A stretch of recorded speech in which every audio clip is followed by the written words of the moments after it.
G'day, Corbinator2000 here. I'm back with another Borderlands 3 video, as today I'm going to be going over my ultimate lifeform Amara build. This quote-unquote melee build is a variation of my Fist of the Wind Amara build, which revolved around using the spiritual driver, ties that bind, and the Unleashed Dragon with a pure melee setup. Link to that build in the description. Ultimate Lifeform Amara is kind of that build's darker, more powerful twin, as it uses ties that bind and the Unleashed Dragon as well, but uses the Stinger Shield's melee novas instead of actual melee to do damage, and trades speed for pure damage. So basically you're a walking nuke that can one-shot most enemies in the game, and melt everything that doesn't get one-shot. If this sounds like fun to you, then feel free to hit that like button and continue watching, as I'd appreciate it. Timestamps for each part of the build can be found in the description as well as on screen right now, so if you want to jump to a specific part of the build then you can. So with that out of the way, let's just jump into it.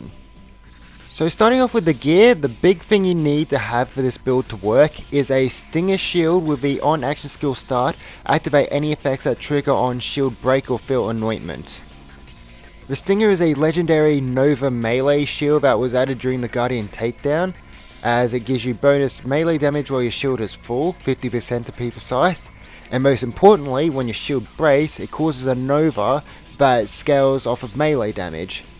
This is really important because this is what makes the Stinger so powerful, as with it scaling with melee damage, you can boost the damage of a Nova by boosting your melee damage. And you can also boost these Stinger Shields damage even more if you got bonus splash damage, so it scales off of splash damage and melee damage. And you can also scale off of elemental damage if you can get a Stinger with an elemental resistance, as whatever your element resistance is on the shield, for example corrosive resistance, your Nova will do that elemental damage. So you can have a corrosive Nova that scales off of melee damage, splash damage, and elemental damage, which gives you a lot of avenues to boost damage and make this thing just monstrous. And the great thing about this shield doing melee damage, the Nova's doing melee damage, is that you can use it with other artifacts that give you, that need it, to trigger off a melee attack. So the Unleashed Dragon, melee ignite chance can proc with the Stinger, the White Elephant's sticky bombs can be triggered from the Nova, and that just makes the shield very, very versatile and powerful. And it's kind of our main damage dealer, so the more you can trigger the Novas, the better. As for the class mode, I chose the Phase Zerker, as it's just simply the best in slot for this build, as you can Fake Grasp, which is using your Phase Grasp action skill without grabbing anyone to build up rush stack abilities and stack them up to 99 stacks, which is stupid. And it also can give you bonus action skill cooldown rate per rush stack you have. And with this build we're going to have the maximum amount of rush stacks you can have, which is 25. So we'll be able to have an extra 25% action skill cooldown rate, which is really handy because you want to be able to use your action skill as much as possible to be able to cause as many Novas as possible, as that's your main way of dealing damage. As for the bonus effects you want on your Phase Zerker, splash damage, melee damage, action skill cooldown rate, and splash radius are the 5 options I'd recommend going for. Splash damage, melee damage, just boost the Novas of your shield by, boost their damage, pretty self-explanatory. Action skill cooldown rate will allow you to use your action skill more and thus trigger Novas more. Action skill damage is a really nice thing to have, as this is going to boost ties that bind and the link damage that enemies take, and that's really good for just doing stupid amounts of damage. And splash damage radius is really nice to have, as it increases the range of your Novas. The more splash radius you have, the bigger area of effect your Nova will have, meaning you don't need to be as close to enemies for the Nova to hit them and damage them. So yeah, those are the 5 I recommend going for. Though I'd prioritize action skill cooldown rate at the very least, as being able to use your action skill more often will allow you to have a higher DPS. As for the artifact, I already mentioned I'm using the Unleashed Dragon. The Unleashed Dragon gives you all your melee attacks, a chance to 100% chance to ignite enemies, and the dot damage that is triggered by the Unleashed Dragon scales off the amount of damage you can give, the amount of damage your melee strike does. So the more damage your melee strike initially does, the better the dot damage will be. And with Amara, we can boost the dot damage even further and boost our melee damage even further. And with the Stinger's Nova damage doing so much damage, the dot damage is going to be insane and will melt through armor and shields. Flesh, it's not even contest with flesh, it just destroys everything. As for grenades, you can use pretty much whatever. It's not really a big benefit for this build, so just chuck on any grenade just to fill a slot, because why not? As for the rest of the gear, the only things you really need is a weapon with the gain 300% increased weapon damage against enemies above 90% health anointment. As while the anointment says it boosts weapon damage, it actually boosts all kinds of damage so long as the enemy is above 90% health. And this means that our Novas and action skill damage and every kind of damage will deal 300% extra damage when enemy is basically at full health. And this allows us to insta-kill pretty much most enemies in the game. Most mob enemies don't survive one initial hit, and it's a really good way of just, taking out a big chunk of health from a boss. For best results, get a weapon that has bonus melee damage on it with this anointment, as the bonus melee damage from our weapon will actually increase the Novas of our Stinger, since it gives us more melee damage. As for the other weapon, I recommend getting a weapon that gives you, with the action skill and splash damage is increased by 200% for a short time.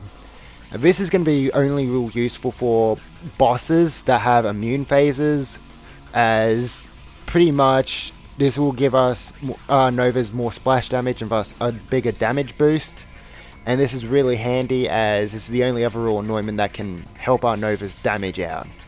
Now again, I only really use this for boss fights that have immune phases, as most enemies don't survive one Nova, and if they do survive one Nova, you can finish them off pretty easily with the dot damage from the Unleashed Dragon. This is just a bossing item, really. This is just for boss fights and, giving your Novas as much damage as possible when the 300 over 90 anointment isn't available. As for the other two weapon slots, I recommend carrying around a face puncher, since we're boosting melee damage by a bit, so carrying this around would be handy for taking out enemies you can't actually hit with the Novas. So flying enemies and such are pretty good. This is also a good fight for your life weapon, which is really nice to have. And your final weapon can literally be whatever you want. Something like a back burner might be a great option to have, as it gives you a second wind option. Other than that, just chuck on whatever. And yeah, that's pretty much all the gear. So moving on to the skills, I'll quickly scroll over each of the skill trees so you can, pause the video and screenshot each of the trees for future reference. So as you can see, I primarily spec'd into blue and orange, and then put the rest of the points into the green tree. So starting off with the green tree, actually, I put 5 points into clarity. This will give you constant health regen the lower your health is, and when you use your action skill, the effect is doubled. I find the health regen's is just nice, as the extra health from Root to Rise I don't find as necessary, as especially currently, as enemies are able to do Mayhem 10 levels of damage and can get you into health gate instantly no matter how tanky you are. So at this current point of time, the extra health is not really necessary. However, if you prefer the extra health, go for it. You can take the points from clarity into Root to Rise. This is just to go down the skill tree. Next, we've got 5 points into Armor Steel. This increases our splash damage and reduces the splash damage we take. This helps boost our Nova's more damage. Very handy. Then we grab Find Your Center. This increases your melee damage, and additionally, after using your action skill, your melee range is increased. This boosts our melee damage and thus our Nova's damage. Very handy. While we're here, you want to grab the action skill Augment Revelation. Your action skill now creates a Nova that damages nearby enemies. This is really handy to have, as this is also a little extra bonus damage, and Revelation does quite a decent chunk of damage, and with Ties That Bind, it can actually kill enemies in one hit just by grabbing an enemy, which is pretty cool. Plus it fits the theme of, of explosions with this build, which is pretty cool. Moving on to the orange tree, we're going to grab 5 points into Amara. I'm getting 3 bonus points from my class mod, so just ignore that. This increases your status effects, damage, and their duration. This is really handy to have, as this gives our Unleash the Dragons dot damage even more damage and makes it last for longer, meaning it will do even, much more damage, which is really cool. Next we're going 5 points into Tempest. This increases our elemental damage and shock damage to increase them further. This is really nice to have if you've got a Stinger Shield that has an elemental resistance, and our Novas do elemental damage. This boosts the damage of our Novas even more then, which is really handy. Next we grab Illuminated Fist. This increases your melee damage and gives your melee damage. You convert your melee's damage to whatever your action skill element is. Pretty nice. The bonus melee damage is what we're here for. Quickly, we'll grab 1 point into Infusion. This is to go down the skill tree and converts a tiny bit of our weapons damage into our action skill element. This is handy for the Face Puncher, as this can give you a quick way of healing by switching to the Face Puncher, shooting an enemy, and getting health back. As the Face Puncher does non-elemental damage, it would not work with our Lifesteal skill, which I'll go over shortly. So this is just, 1 point here, just is all you need. Next we'll go 5 points into Wildfire. Whenever you apply status effect to an enemy, it has a chance to spread to nearby enemies. This is nice to have, as it helps with the Unleash the Dragons ability, since you're proccing dots all the time. Makes sense. Next we're going 3 points into Catharsis. Whenever you trigger an elemental effect on an enemy and they die from an elemental dot, they explode with whatever element that is. This is just kind of a cool thing to happen, as it fits with the theme of the explosion things of this build, similar to how Revelation fits the explosive theme. Lastly, for the orange tree, we're going 1 point in Sustainment. This gives you lifesteal whenever you deal elemental damage with your weapons or melee, and this allows us to keep ourselves alive all the time, which is really nice. Conflux is getting 2 points here thanks to the class mod. This is not a part of the build. We're also grabbing Ties That Bind. Whenever you grab an enemy with Ties That Bind, nearby enemies will be linked together, and any damage dealt to a linked target is shared between all other linked targets. And on Mayhem 10, linked enemies take more damage than the person taking the initial hit, because of Mayhem scaling. So yeah, Ties That Bind is stupid powerful. Lastly, with the blue tree, we're going 5 points into Do Harm. For every rush stack you consume, your action skill damage is increased. And you can have up to 25 stacks of this, or actually 99 stacks of this if you stack up if you Fake Grass with the Phase Zerker on.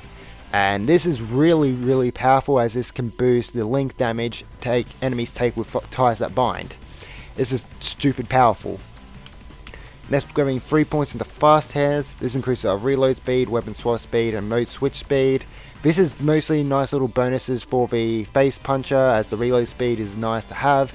The weapon swap speed is also really handy when you want to switch between weapons, like, quickly switch to the Face Puncher to get some long range healing, and then switch back to your 300/90 weapon to get the most damage out of your Novas. 1 point into Violent Tapestry, just to go down the skill tree. It just gives you a status effects chance, increases your status effect chance per rush stack consumed. Just to go down the skill tree, not important. Next we're going 5 points into Restless. You gain increased action skill cooldown rate. Very important, as the more we can spam our action skill, the better. Next we're going 1 point into Ascendant. All action skill augments gain increased effects. This is just nice, it just boosts the damage of Revelation. Next we're going 3 points into Laid Bare. Enemies take increased damage from all sources for a few seconds after being damaged by your action skill. Bonus damage is always a good thing. Next we've got 3 points into Wrath. You gain increased gun damage, and the effect is doubled after using your action skill. This is really nice to have for the Face Puncher, but other than that, it's just to go down the skill tree. Next we've got 3 points to Awakening. Rush stacks gain increased effectiveness.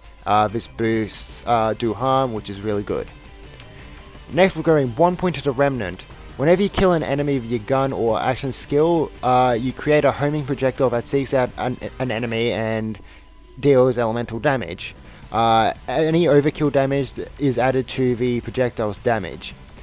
As you'll be able to kill enemies in one hit, this orb is going to have so much overkill damage that when it hits an enemy, it will be able to hit for nearly 1 billion damage. It's pretty fucking insane actually, and the only reason you need 1 point here is because the more points you put here, it just boosts the initial damage, the initial starting damage of the orb. We're focusing, the big thing here is you want to focus on the overkill damage, and any extra points here is just kind of waste. Lastly, we're going to grab Avatar. Avatar allows you to use your action skill twice and increase the amount of rush stacks you have. This is really handy to have, as you can basically phase grass one enemy, they explode and die, and then you can run over to another enemy and grab another one before having to wait for your action skill to recharge fully. Very handy to have. And yeah, that does everything for the skill trees. Lastly, I want to quickly go over the mayhem modifiers I recommend using. For easy, I highly recommend using Speed Demon, as this will give you increased movement speed for every time you kill an enemy. And we don't have any bonus movement speeds outside of this mayhem modifier, and you'll definitely notice it if you play someone like Zane or a spiritual driver Amara. You move at a snail's pace, and that's a bad thing, as this build requires you to be up close and personal. If I could, I would have put points into something like mindfulness to give us more movement speed from being damaged, as that would help out a bit. But because we didn't have enough points spare and we had to spend them elsewhere, you don't get that movement speed. So this is kind of the one weakness of Ultimate Lifeform Amara. You move so slowly, and the fact you need to be close to enemies and it takes you ages to get to them can be a problem sometimes. So Speed Demon helps out there. As for the medium modifier, I recommend Mob Mentality or the Healy Avenger. Mob Mentality just increases the damage and fire rate enemies do by 30%. Not a real big issue. And the Healy Avenger has this small little drone that can fly to nearby enemies and pretty much fully heal them if you don't destroy it. Or you can destroy it and get health and shields back for yourself. That's kind of nice to have, as enemies are going to be dying before the Healy drone can touch enemies 9 times out of 10, so it's not really a big thing to worry about. As for the hard modifier, I highly recommend Drone Ranger, as it's kind of the best option here. Enemies have a chance to spawn with a healing drone that supports them, and if an enemy is killed, the drone will find a new target to support. The drones don't heal that much actually, and unless you've got like 6 drones on one enemy, it's not going to do much, especially considering you'll be one-shotting pretty much everything. So this is just a nice, neutral modifier. As for the very hard modifier, I highly recommend using Not the Face. Critical hit damage is reduced by 75%, and this build you aren't going to be doing critical hits, as the Novas can't hit critical hits. So this basically means nothing against our build, which is really handy. So yeah, that wraps up everything for this build. So the way you play this build is pretty simple. You walk up to a group of enemies, you grab one of them, you explode due to the Nova, everything dies, rinse and repeat. Pretty simple actually. That's all you need to do. That's the build. Walk up to a group, grab an enemy, explode, win. It's that easy and it's that powerful, and as you can see from the footage I've shown, you probably can see that it's just stupidly powerful. It's dumb. It's absolutely dumb. So yeah, if you enjoyed this video, remember to hit that like button, subscribe to my channel if you want to see more, and I'll talk to you guys later.